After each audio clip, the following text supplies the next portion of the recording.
a girl who likes to get stuff done. Welcome to this week's mind and body segment on the you know what, I'm going to get there in the end. The Mind and Body Collective with me, Trina, Kavanagh-Thomas, intuitive mind and body coach. I can't even get my head together at this moment in time. Of course I can.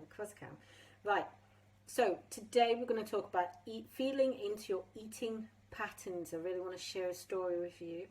You might actually resonate with this. When I usually tell it to people, they're like, oh my God, yes, yes. Right, so I just thought, you know what, I'm going to put it out there.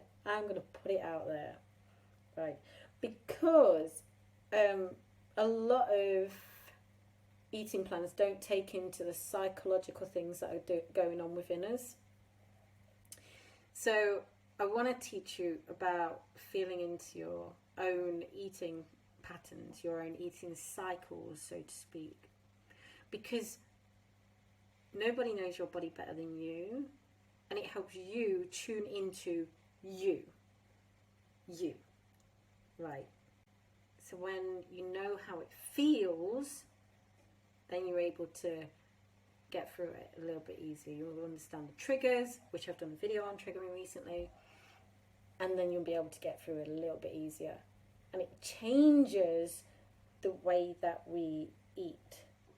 So this is not from a dieting, you must restrict, or anything like that. Nothing like that.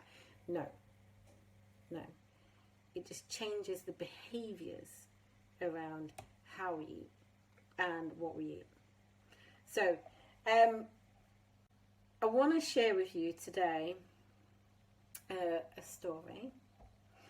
It is definitely about me. And it took me a long time to realise what I was doing. So a lot of people, well, you guys may not know, but a lot of people know that I'm studying my health sciences degree. I love science. I want to become a doctor one day.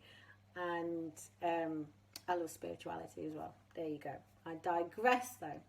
So this is a big thing for me. Going back to study after a long time, I left study in that kind of study, academic study, in 1997.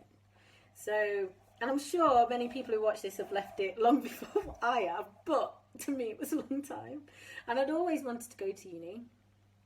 And I had the chance to go. And I started in 2020. And wow, wasn't it hard work? It has been hard work. Because for me, coasting through, I've like kind of gone, oh my God, I'm having to do all this stuff right now. And I would put stuff off. That's the triggering. So I would have my trigger and know that I would need a deadline to work to. And I would purposely put stuff off.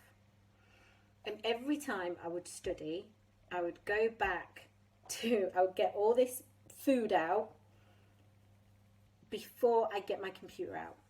So I'd have plates and plates of food, and then I'd get my computer out in the middle of all these plates of food, and then I would eat and study. Eating and studying, right? And even though I was full, I would still eat.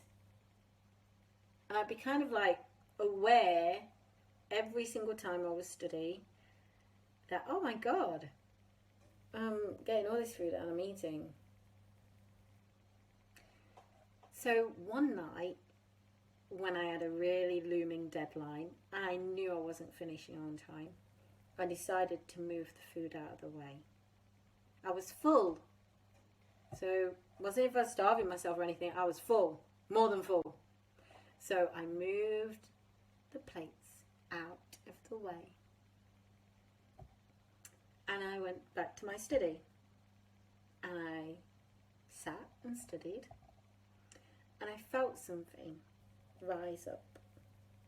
I felt hungry at first. But then it started to rise even more. From my stomach into my chest. Right up into my throat. And then out my mouth came the words, I can't do this. I'm going to fail. I'm going to fail. I'm absolutely rubbish. I'm rubbish. I'm terrible at this. I'm an absolute pile of shit. I can't do this. I can't do this. I don't know why I'm doing this in the first place. Oh my God. I just burst out crying. The food was dampening down my fears. The food was dampening down and pushing down the feeling inside. I don't know if you've ever had that happen to you before, but it allowed me to allow the emotion to come up and process itself. Because after the cry for roughly about 5 minutes or so, and my daughter coming in and going, oh my God, what is up with you? And going, it's okay, that I kind of calmed down and realised that I wasn't going to finish that module and that I would have to just send it in as it is, half done, half baked. It wasn't great. But what I feared deep down wasn't just the failure, it was being shouted at for not doing it on time. That wasn't the case. I was allowed to do it again. It was fine. Everything was fine. Actually, it didn't even count, so it was all fine. But it made me realise at that point how I would push down my fears with food. I've done it for quite some time as well. That's why I could really identify, and I could then go back in time and go, oh, that's why that happened. So how do I change it for the future? Then I listen to me. If I'm full and I know I'm studying, I have to kind of purposely put it to one side. Doesn't mean that you do that all the time, because you don't have to, right? There's no time, I have no room for beating ourselves up, right? Because that's what happens, beat ourselves up if we eat something. That's not the case. It's just being aware of and identifying what's going on within us. I hope you understand what I'm saying by saying this, and I hope you enjoyed this video today. But let me know in the comments, has this ever come up for you? Speak soon.